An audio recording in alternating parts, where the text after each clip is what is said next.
Puji Tuhan, baik Bapak Ibu Saudara yang terkasih dalam nama Tuhan Yesus Kristus, kita kembali hadir dan datang untuk memperlengkapi setiap kita semuanya. Dan kali ini kita bicara soal misi di masa pandemi seperti apa. Dan kita bersyukur di masa pandemi terus misi berjalan sesuai dengan kehendak Tuhan. Di tengah-tengah kita sudah bersama dengan Pastor Robert yang ada di Balikpapan dan beliau sudah berpengalaman di dalam bermisi di berbagai macam daerah dan kota. Kita percaya oleh anugerah Tuhan, kita bisa belajar bersama-sama dan diperlengkapi tentunya bersama dengan Pastor Robert. Salam Pastor Robert. Salam Pastor Andy. Haleluya, terima kasih untuk waktunya yang sudah diberikan buat kita supaya teman-teman kita semua yang mendengarkan acara ini mereka boleh diperlengkapi dengan kekuatan dan dengan pengajaran-pengajaran yang benar tentunya melalui Pastor Robert. Haleluya, haleluya. Mungkin Pastor Robert bisa memperkenalkan dulu bagaimana pelayanannya di mana dan bagaimana kenapa dia Bapak bisa melayani sampai saat ini. Silakan Pastor. Iya, perkenalkan nama saya adalah Pendeta Muda Robert Agung. Saya melayani sebagai gembala di GBI Miracle Service CK5 Kota Balikpapan. Saya juga seorang dosen di STT, salah satu STT. Saya melayani semenjak tahun 2000 hingga sekarang. Mengapa saya tadinya saya memang adalah seorang yang bekerja di bidang sekuler, khususnya di drilling company. Tetapi saya terpanggil ketika ada satu peristiwa terjadi di kota Ambon, dan itu membuat saya keluar dari kota Ambon, kemudian mengabdikan diri sepenuhnya dengan menyerahkan diri saya sepenuhnya kepada Tuhan untuk melayani Tuhan. Dan saya meninggalkan semua pekerjaan sekuler saya hanya untuk melayani Tuhan. Wow, haleluya, puji Tuhan, puji Tuhan. Oke, baik, Bapak Ibu Saudara, langsung saja kita mau berdiskusi, bicara soal misi di masa pandemi ini, dan kita tahu bahwa masa pandemi ini kita nggak tahu ujungnya sampai kapan, dan diizinkan Tuhan seperti ini kondisinya, namun ini juga dipakai oleh kuasa kegelapan untuk menghentikan pelayanan khususnya di bidang misi. Nah, menurut Pastor Robert nih, bagaimana nih caranya? Karena bagaimanapun juga masa pandemi ini seolah-olah pengen menghentikan misi sehingga jiwa-jiwa itu tidak bisa mengenal Yesus lebih jauh lagi. Menurut pandangan Pastor Robert, seperti apa di masa pandemi khususnya di bidang misi? Kami silakan, Pastor. Ya, memang kelihatannya pada waktu kita semua kan tidak menyangka akan datangnya pandemi COVID-19 ini. Nah, ketika pandemi COVID-19 ini terjadi, tiba-tiba semua aktivitas itu terhenti, baik itu yang berupa kerohanian. Tetapi kita bersyukur, ya, Tuhan kita itu Tuhan yang luar biasa. Amen. Karena setiap peristiwa apapun yang mau terjadi, Tuhan sudah menyediakan untuk penangkalnya. Itu bahasa saya ya. Saya ambil contoh seperti kayak begini. Sekalipun di dalam masa pandemi COVID-19, misi tidak akan pernah bisa dihentikan. Itu terbukti dari apa? Bahwa Tuhan telah mempersiapkan dengan adanya kemajuan era digital ini. Makanya kita bersyukur melalui kemajuan digital yang sekarang ini, teknologi yang begitu pesat, Tuhan persiapkan melalui orang-orang yang luar biasa, sehingga ketika adanya pandemi COVID-19 ini, kita semua para hamba-hamba Tuhan, kita diberikan sebuah pembelajaran supaya kita bisa mengupgrade diri kita untuk menggunakan khususnya media digital ini untuk kita bisa melakukan penginjilan. Saya ambil contoh, misalnya, kita bisa menggunakan sarana-sarana YouTube, kita bisa menggunakan juga sarana FB kita, bahkan di dalam setiap WA grup-grup kita bisa menyampaikan semua kebenaran firman Tuhan. Saya secara pribadi, saya selalu memberikan renungan-renungan, tulisan-tulisan yang saya bagikan, baik itu di dalam FB saya maupun saya membuat rekaman-rekaman video yang saya tempatkan di YouTube. Dan puji Tuhan, apa yang saya lakukan ini sebagai bentuk bahwa firman tidak bisa dibatasi dengan keadaan apapun. Saya sampaikan itu melalui media dan terbukti bahwa kami bisa membuka cabang di Toraja saat ini yang kami baru buka karena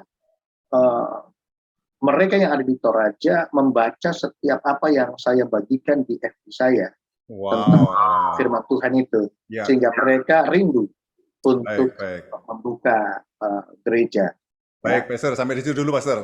Ya. Nah, tadi dikatakan, Pastor, bagaimana mengupgrade diri kita, bagaimana kita ini mempunyai daya kreativitas dalam masa-masa pandemi ini. Nah, pertanyaan nih dalam benak-benak kita, bagaimana seorang misionaris yang memang tidak mempunyai area-area yang ada di arah itu, Pastor? Misalnya mereka-mereka yang ada di suku pedalaman, bahkan di Indonesia masih banyak, dan mereka-mereka bahkan ada yang gaptek tentang hal-hal yang memang bersifat media seperti ini. Gimana menurut pandangan Pastor supaya bisa menyelesaikan orang-orang yang seperti ini, Pastor? Nah, ini pertanyaan yang menarik. Setahu saya, kalau kita sekarang berbicara di suku-suku yang ada misalnya di Kalimantan ya, khususnya di tempat atau daerah kami di Kalimantan Timur, di setiap kabupaten atau kota, bahkan tempat yang hanya bisa didatangi dengan transportasi udara, ya puji Tuhan itu sudah masuk yang namanya internet di situ, ya. Nah, masalahnya bukan pada peralatan, ya, tetapi memang ada pada manusianya. Nah, bagaimana caranya? Nah, ini yang menjadi tanggung jawab kita semua seperti itu. Saya sendiri sebagai hamba Tuhan, ada beberapa hamba Tuhan yang gaptek, itu sempat menghubungi saya dan saya mengajarkan mereka tentang menggunakan media seperti media digital atau HP atau laptop itu. Nah, memang kendala mereka kebanyakan mereka masih banyak yang memiliki HP yang masih jadul ya, ataupun untuk masalah laptop pun kadang-kadang mereka masih banyak yang belum punya. Nah, tapi kita bersyukur bahwa di daerah Kalimantan Timur itu setiap kabupaten-kabupatennya sangat-sangat memperhatikan hamba Tuhannya. Bupati-bupati itu sangat memperhatikan. Jadi ada bantuan-bantuan. Bahkan yang kita bersyukur melalui organisasi-organisasi seperti BAMAK ataupun Aras-Aras, itu mereka dibantu dan ada banyak sekali hamba-hamba Tuhan yang saling mengajarkan kepada rekan-rekannya. Jadi bagi kita yang memang mau mengupgrade diri, kita tidak perlu malu karena ini adalah tuntutan. Nah, tuntutan supaya kita bisa memberitakan Injil. Setiap orang yang memang terpanggil untuk memberitakan Injil, dia akan tetap mau untuk belajar. Ya, dan bagi teman-teman yang memang sudah memiliki kemampuan di lapangan itu, mereka tidak akan mengajarkan kepada teman-teman yang gaptek. Jadi bagi yang belum bisa, cari teman-teman, dan bagi teman-teman yang sudah bisa, cari tahu teman-teman yang belum bisa, sehingga kita sama-sama di dalam ladang Tuhan ini bekerja untuk memenangkan jiwa bagi Tuhan. Demikian. Puji Tuhan, haleluya. Jadi kita saling memberkati untuk diberkati juga ya, Pastor ya. Bagaimana kita menularkan ini sehingga banyak mereka-mereka yang gaptek benar-benar dia bisa belajar kembali dan bisa memenangkan lewat media. Pastor, kalau kita belajar di Kisah Para Rasul misalnya, rasul-rasul pada waktu itu mengalami berbagai macam aniaya sebelumnya ketika di Yerusalem merasa nyaman, memuji Tuhan, banyak jiwa dimenangkan, namun ketika itu mereka nggak mau bergerak, akhirnya ada penganiayaan dan diizinkan Tuhan, dan mereka bergerak tersebar kemana-mana dan nama Tuhan dipermuliakan dan mukjizat terjadi. Nah, hari-hari ini Pastor, kalau kita melihat, katakanlah ini pandemi ini juga sebagian untuk supaya ada gereja-gereja yang beku, dipecah supaya mereka bisa pergi kemana-mana.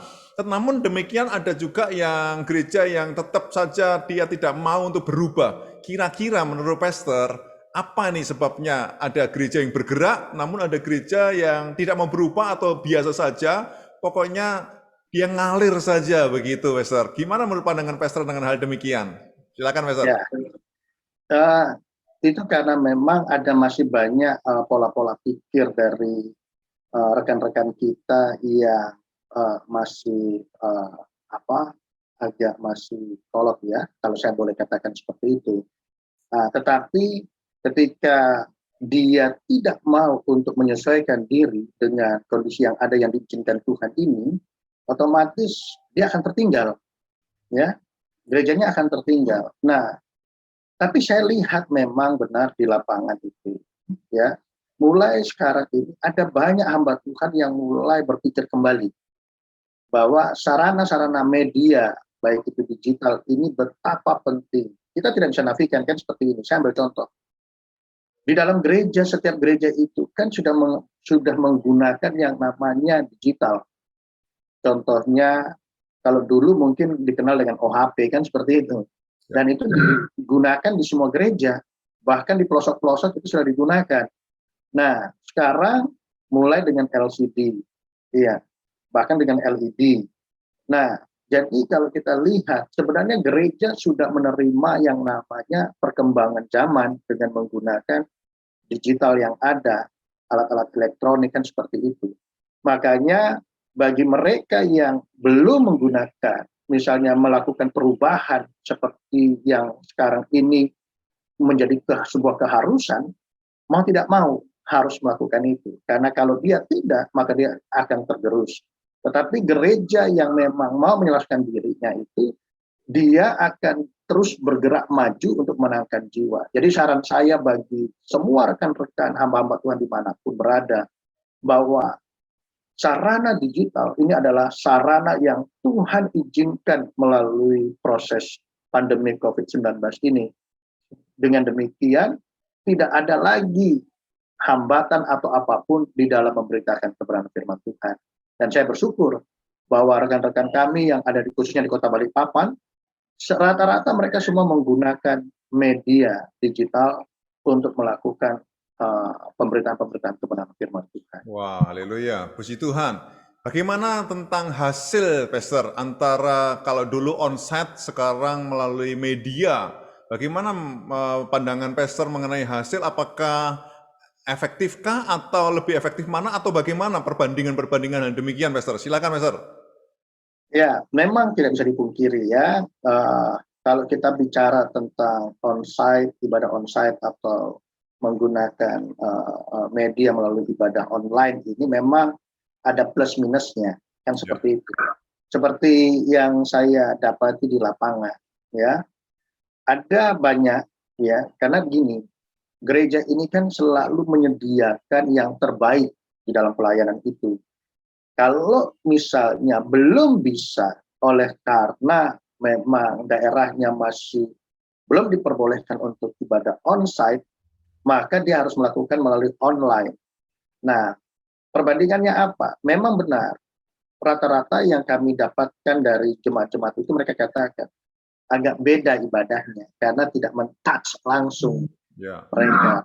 Tetapi kami berikan pengertian kepada mereka bahwa lebih baik kita beribadah dengan ibadah online daripada kita tidak meniadakan ibadah. Nah, artinya dengan kita mengatakan ini, jemaat-jemaat pun berpikir. Karena pernah, waktu pertama kali uh, uh, terjadinya pandemi COVID-19 ini, kan ibadah itu terputus. Tiba-tiba terputus. Kenapa terputus? Karena kita belum menggunakan Zoom ini kan untuk pertemuan secara online itu. Nah, ini ada banyak jemaat-jemaat yang menghubungi kami dan mengatakan, Pak, ini berapa lama? Kita nggak bisa seperti ini, kita harus ibadah. Nah, puji Tuhannya pada waktu itu CK5 Pusat membuatlah ibadah online dan bisa diikuti. Dan itu menjadi satu hal yang luar biasa di dalam jemaat-jemaat. Mereka antusias mengikuti. Nah, perbandingannya hanya di masalah kalau menggunakan online maupun onsite itu perbandingannya di mana? Perbandingannya hanya kenyamanan di dalam beribadah. Apa itu? Terkadang kalau menggunakan online ada jemaat-jemaat yang tidak memiliki sarana wifi. ya. Jadi mereka harus membeli paket, dan kita tahu kalau menggunakan paket kan cepat sekali jebolnya. Nah, itulah yang menjadi keluh kesah mereka, ya. Nah, tapi kita bersyukur lagi, puji Tuhan, dengan online sekalipun memang dilakukan pada masa pandemi, ya, mereka tetap bisa mengikuti. Hanya suasana hati mereka mengatakan tidak ada touching langsung itu kepada mereka, sehingga itu saja membedakan. Nah, tetapi ketika kondisi sudah mulai agak baik, kemudian kita lakukan ibadah onsite, itu juga kan dibatasi waktu, tidak sama seperti waktu kondisi normal. Tetapi mereka lebih senang dengan memang onsite itu karena mereka merasakan ada touch langsung kepada mereka, ya. Nah, tetapi mereka tetap pada dasarnya, semua jemaat itu pada dasarnya mereka tidak pernah ingin kehilangan yang namanya beribadah. Jadi apa perbedaannya, apa peningkatannya?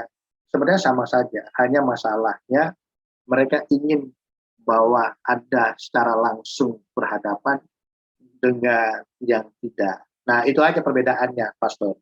Iya, puji Tuhan, haleluya. Malah justru dalam segi media ini kita yang ada di Korea bisa berhubungan dengan di Balikpapan, begitu ya, Pastor ya. Benar sekali. Jadi kita lebih mudah, nggak perlu kita ongkos biaya yang terlalu mahal, dan kita bisa menyebarkan kemana-mana.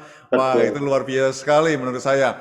Oke, Pastor, kalau kita melihat lagi tentang kisah para rasul, tentang misi, begitu, mereka-mereka Paulus, Petrus, dan kawan-kawannya, mereka menyebar kemana-mana, kemudian ada pengorganisasian yang begitu kuat menurut saya. Kalau kita melihat mulai dari kisah Rasul 7, bagaimana dia memilih orang-orang, 7 jemaat atau 7 orang yang, 7 orang ya, yang dipilih sama Paulus di kisah Rasul pasal 6 itu, termasuk Stefanus untuk melayani meja. Dan mereka mengordinasikan menurut saya dengan bagus dan dengan baik, begitu, dengan rapat yang bagus.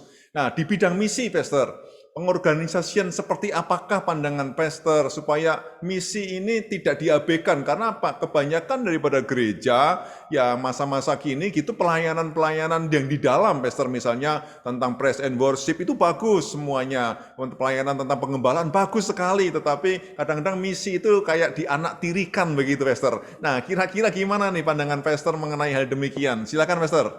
Ya, salah satu yang sangat luar biasa sebenarnya memang kita harus kembali melihat kebenaran firman Tuhan, kan, bahwa sebenarnya misi itu adalah panggilan setiap orang karena sesuai dengan amanat agung.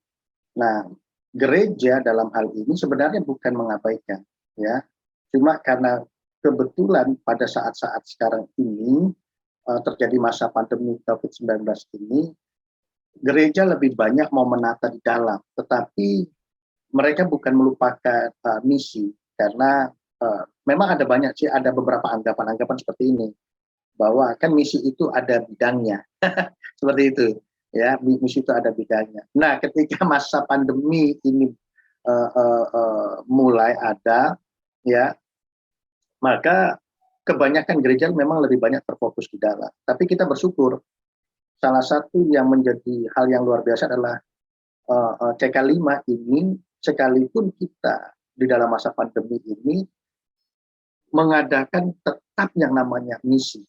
Karena kenapa? Kita percaya misi ini adalah bagian panggilan dari setiap orang percaya, ya.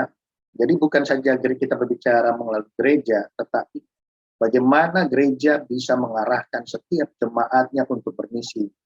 Nah, karena itu saya sangat bersyukur seperti yang ada di CK5 sekarang, bahwa dibentuknya wakil-wakil, lalu salah satunya adalah di bagian church planting. Nah, ini luar biasa. Kenapa? Memang inilah yang harus dilakukan. Nah, bagaimana ini sekarang di dalam gereja lokal? Nah, gereja lokal seperti saya, seperti ini, saya pun tetap menggerakkan misi. Karena di dalam masa pandemi 19 ini, seperti yang tadi Pastor Endit sampaikan, melalui digital itu lebih mudah. Sangat mudah, karena ongkosnya itu semakin ringan, beban ongkosnya itu semakin ringan, tapi kita bisa menjangkau kemana-mana. Tinggal memang perlu pengaturan di dalam organisasi. Seperti apa? Kita perlu seperti data, ya. data-data yang memang kita mau masukin di mana, lalu sumber dayanya. Ini perlu memang kita harus melatih sumber daya, dan kita perlu juga kan setelah kita dapat data itu kita doakan, lalu kita sumber dayanya. Nah, dengan pandemi COVID ini kan dana itu mulai terpangkas kan, jadi lebih enak untuk kita bisa masuk. Jadi tidak ada kata bahwa seolah-olah memang gereja mungkin melupakan, tapi saya percaya bahwa gereja tidak akan pernah melupakan misi. Khususnya bagi kita CK5, saya bersyukur Bapak Gembala CK5 Pusat, Pak Tim, dan Ibu Indri, bersama dengan kita semua, kita sangat meyakini bahwa misi adalah hal yang utama, sebagaimana yang disampaikan oleh pembina kita, Jadi Gatot Subroto. Kita harus menyelesaikan amanat. Demikian yang saya bisa sampaikan. Iya, amin, puji Tuhan, Bro. Dan kita tahu semua Bapak Ibu Saudara yang terkasih dalam Yesus Kristus bahwa misi adalah memang amanat agung, perintah daripada Tuhan Yesus sendiri untuk kita menyebar, untuk kita memberitakan firman Tuhan, dan banyak jiwa dimenangkan bagi kemuliaan nama Tuhan. Terakhir, Pastor, nah misi ini kan memang untuk semua orang dan panggilan bagi setiap kita yang percaya kepada Tuhan Yesus Kristus. Namun bagaimanapun juga kita kan tidak bisa hantam kromo asal sekedar pergi dan tanpa hal yang perlu dipersiapkan untuk bermisi, apalagi di masa-masa pandemi seperti ini. Menurut Pastor, apa yang perlu kita persiapkan, hal yang penting untuk kita persiapkan? Tentunya selain daripada doa dan penuh Roh Kudus, itu pasti. Namun bagaimana secara fisik dalam kehidupan kita, apa sih yang perlu kita persiapkan untuk bermisi, terutama di masa-masa pandemi seperti ini? Silakan, Pastor. Ya, yang paling pertama itu ya kita harus tahu dengan kondisi kesehatan kita sendiri, kan? Seperti itu. Misalnya jasmani kita, ya. Karena di dalam masa pandemi ini kita juga tidak boleh sampai begini, mengabaikan kesehatan yang kita miliki. Makanya kita kalau mau melakukan misi pada masa pandemi COVID-19 ini, kita harus fit. Baik itu, kalau tadi sudah dikatakan tidak perlu lagi kita menyaksikan doa dan pengurapan itu, tetapi kondisi kesehatan jasmani kita pun itu perlu ya kita perhatikan. Lalu yang kedua adalah pengetahuan kita. Nah, itu sangat penting karena biar bagaimanapun kalau seorang yang ingin bermisi tapi kurang pengetahuan, nah itu sama saja dengan tidak seirama, kan seperti itu. Nah, maka dia juga perlu dengan yang namanya pengetahuan. Pengetahuan ini berbicara tentang apa? Dia harus memperlengkapi dirinya dengan hal-hal yang menyangkut misi, terutama pengetahuan dia tentang kebenaran firman Tuhan. Ya. Lalu yang kedua, pengetahuan tentang apa? Pengetahuan tentang tempat di mana dia mau melakukan misi itu. Misalnya kondisi daripada keadaan orang yang ada di situ, budayanya, geografisnya itu. Sehingga waktu kita masuki tempat-tempat itu, baik itu mungkin kalau kita bisa sekali dalam masa pandemi ini, dan itu bisa dimasuki oleh kita, maka kita tidak salah dalam melangkah apa yang harus kita lakukan di situ. Karena kita tahu bahwa kita sudah memegang data-data yang ada di situ. Ya. Lalu kita juga harus mengetahui, karena ini masa pandemi, apakah daerah itu adalah daerah, misalnya kalau memang misalnya dari daerah kita ini kita bisa pergi, tetapi kalau di daerah mereka itu daerah yang zonanya adalah zona yang memang bisa kita masukin, tidak apa-apa. Tetapi kalau zona itu tidak bisa dimasukin, jangan. Lebih baik kita mungkin menggunakan sarana-sarana media, lalu kita bagikan kepada orang-orang yang kita kenal di tempat itu. Jadi apa yang harus kita persiapkan? Pertama, kesehatan. Kesehatan itu baik berupa psikis kita, ya, pikiran kita, mental kita, lalu jasmani kita juga harus fit, karena apa yang kita lakukan ini kan kita membawa nama baik Tuhan. Yang kedua, pengetahuan kita, pengetahuan tentang kebenaran firman Tuhan, pengetahuan kita tentang tempat di mana kita mau bermisi. Nah, itu yang sangat penting, sehingga kita memang betul-betul mempersiapkan diri untuk melakukan tugas di dalam bermisi kita. Demikian, Pastor. Wow, ya. Berarti kita butuh yang namanya belajar, dan belajar terus sampai memang kita ini terus menjalani hidup ini sampai kapanpun kita harus tetap belajar, begitu ya Pastor ya, supaya kita Amin, amin, mengupgrade amin, diri kita dan tidak ada kata berhenti untuk belajar, amin. sehingga bagaimanapun juga kita bisa berarti bagi ladang Tuhan. Pastor, untuk closing statement Pastor, halangan terbesar apa Pastor menurut Pastor di masa-masa kita mau bermisi, khususnya di pandemi ini? Apa sih yang membuat halangan terbesar selain daripada pandemi itu sendiri di dalam kehidupan kita bermisi itu menurut Pastor apa? Ya, pertama yang menjadi kendala itu adalah kita tidak peka terhadap situasi, karena kita lebih memikirkan tentang kondisi keadaan. Nah, ini yang membuat hambatan terbesar. Jadi, kita percaya bahwa apapun kondisi yang ada, itu selalu diizinkan Tuhan. Ya. Sebagai hamba Tuhan, Tuhan katakan tidak melebihi kekuatan kita. Bahkan kalau tidak ada jalan pun Tuhan sudah buka jalan. Jadi, kendala kita adalah ketakutan terbesar kita terhadap pandemi COVID-19. Sebagai anak Tuhan, sebagai orang percaya, kita tahu pandemi ini diizinkan Tuhan. Tetapi tidak membatasi pekerjaan Tuhan untuk kita lakukan. Itu Pastor Randy. Ya, amin, amin, amin. Puji Tuhan. Haleluya. Kita belajar banyak bagaimana di masa pandemi ini kita tetap harus terus roh kita menyala-nyala untuk melayani Tuhan, untuk bekerja di ladang Tuhan, untuk bermisi. Dan apapun misi setan yang ingin menghalangi misi Tuhan dalam hidup kita, tidak boleh kita menghentikan langkah kita untuk berjalan bersama dengan Tuhan tentunya. Amen. Untuk memenangkan banyak jiwa sebanyak-banyaknya bagi kerajaan Tuhan. Masih banyak sekali hal-hal yang perlu kita gali bersama dengan Pastor Robert, tapi di lain kesempatan, di lain waktu, di acara Mission Show kita, khususnya di saat ini, kita berharap bahwa setiap Bapak Ibu Saudara bisa terus maju, melangkah bersama dengan Tuhan, dan jangan pernah sekali lagi lemah, berhenti, jangan takut terhadap pandemi, namun tetap berhikmat dan berhati-hati sesuai dengan kehendak Tuhan dalam kehidupan kita. Terima kasih Pastor Robert, sudah banyak sekali hal-hal yang kita ambil di dalam misi di masa pandemi ini. Kami bersyukur nanti akan kita gali lagi bersama dengan Pastor Robert. Terima kasih saudara-saudara semua yang telah menyaksikan acara kita pada saat ini, dan biarlah kiranya Tuhan Yesus selalu memberkati hidup saudara berlimpah-limpah. Haleluya. Amin. Amin. Bye-bye semuanya. Haleluya.